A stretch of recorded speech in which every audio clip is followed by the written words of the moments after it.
Hey Ellen. Ellen. Hey Ellen, what's happening? Ellen. Hey Ellen.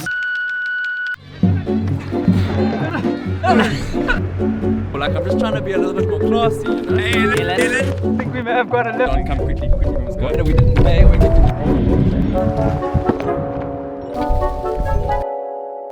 This is the story of three friends who tried to hitchhike from South Africa to Ellen DeGeneres. Ellen.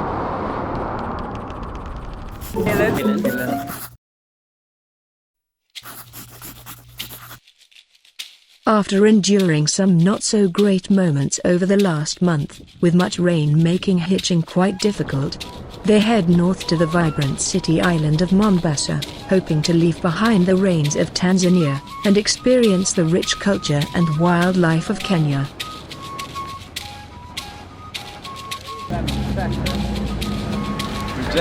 We've arrived in Mombasa. This is pretty much exactly the halfway point on the route that we've planned to go. We just spent the whole day just walking around, exploring all the little alleyways, and we went to the old part of town there, which is super interesting. There's a lot of the Arab influence there, so it looks completely different to where we are now. And it's Ramadan, so we're still starving. All the good food is Arab food, and all the Arab restaurants are closed, so like we spent pretty much the whole day looking for food. Although enthralled by the vibe of Mombasa, as usual, they don't have the budget to stay in the city for long, and so the minute all their gear is dry, they head for the open plains of the country.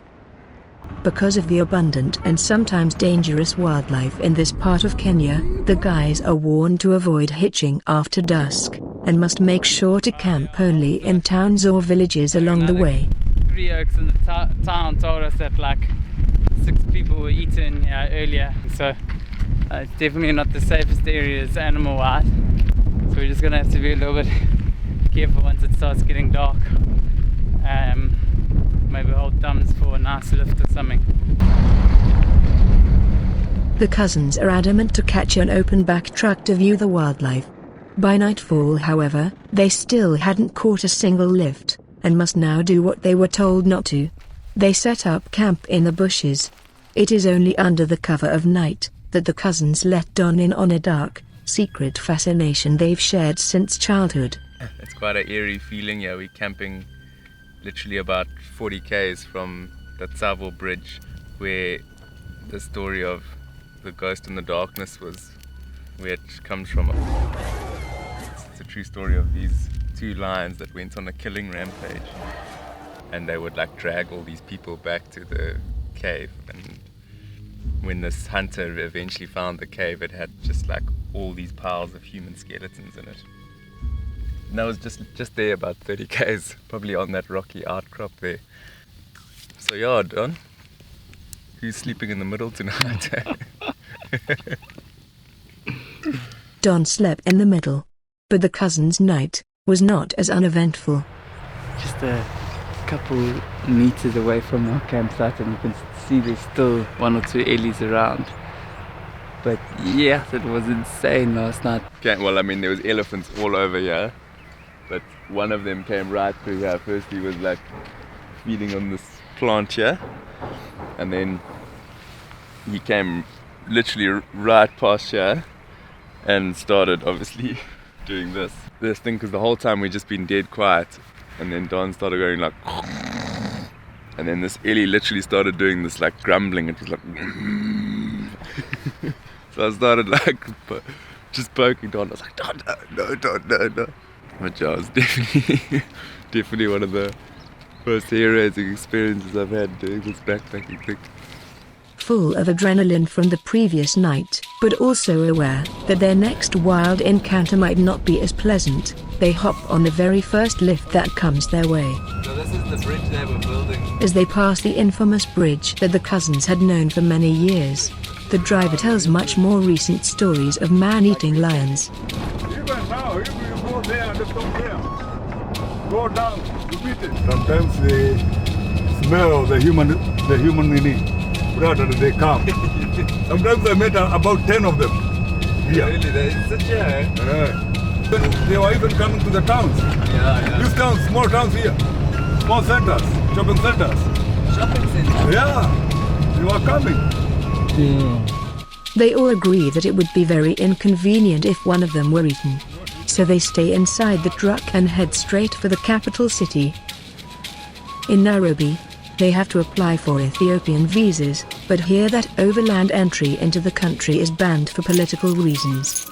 After some hustling, they're promised visas anyways, and their passports can be collected at the border town next week. With only 800 kilometers to go, and a week to kill, they decide to take this stretch a little bit slower.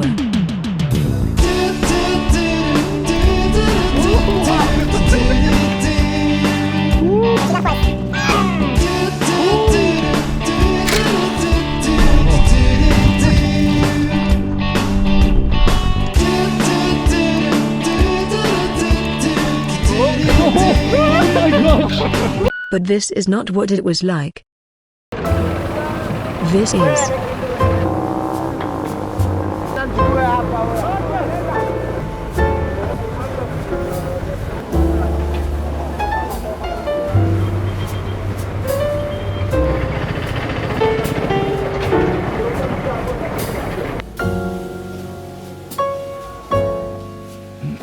So was the bike a good idea? Good idea. The stupidest thing we've ever done. Why did everyone tells us this road is way too dangerous and you can't actually cycle on it, so we don't actually have a choice. We're gonna have to.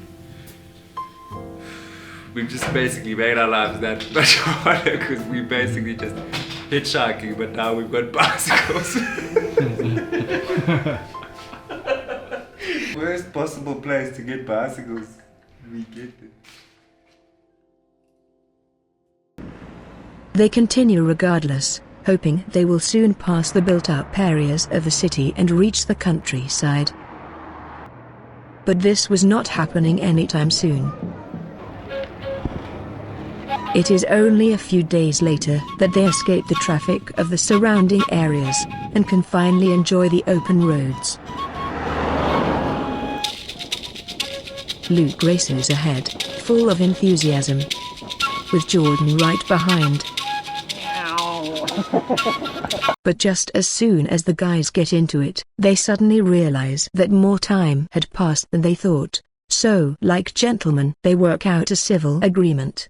Jordan will stay behind to sell the bikes, and Luke will head for the border with Don. What the guys don't realize yet is that the attempted coup in Ethiopia has caused a complete internet shutdown, which will make it nearly impossible to find each other. But this doesn't seem like it will be such a problem for some of them. The team is branching out. It's so good not to have Jordan with us. Sure, what a burden. Luke and Don have gone to the border, but they've lost me with all the bikes. But in the meantime, I've just put some for sale signs on. Hey, the signs worked. Got a message saying that the Ethiopian border is open, so I've come out here to meet Don and Luke. I can't find them anywhere. I don't have a phone or anything, so... Basically, we found out last night that 4 sort of members of parliament died in the north of Ethiopia, and they've shut down the internet. We can't get hold of George. I mean, to be fair, we haven't tried our hardest. It just seemed like a real mission. Hey Ellen, we're in Ethiopia. These are my new travel buddies over here. About 11 p.m. Still me and the goats here, looking like we're probably gonna sleep here. Yeah, could be worse. That definitely got way worse towards the end there. One of the goats just had like a bit of stomach issues. All of us were just sitting in it. I mean, I say all of us, I mean me and the other goats. I definitely wouldn't say I'm missing the other O's, but you know, like if anyone knows, if heard anything from them or like just some general information, because also like I'm just a bit worried about their safety and stuff. So. 6 days since I haven't seen them. Not that I'm counting or anything, I'm actually very happy. Day 7, day 8. There's a small chance they've just realized that it's way easier to hitch with 2 people. Jordan is right. Luke and Don have decided that they will get quicker to Ellen as a duo, and that Jordan would probably be stoked for them. They just got on purpose without me. Literally the sickest lift of the trip so far. I don't know why this is only occurring to me now. Oh, I'm literally sick of chasing those 2 around Ethiopia. Like, I'm got a chest infection now. I think it's time, man. It's time to give up and just commit to being a solo traveler. I mean, it's quite nice in a lot of ways.